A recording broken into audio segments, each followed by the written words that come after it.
நிலை பெயராது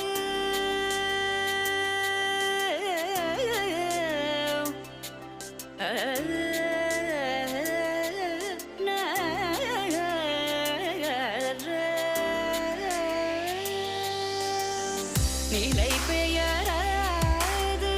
சிலை போலவே நின்ற நிலை பெயராது சிலை போலவே நின்ற நேரமாவதறியாமலே மிக வினோதமான முரளிதரா நேரமாவதறியாமலே மிக வினோதமான முரளிதர என் மனம் அலைப்பாயுதே கண்ணா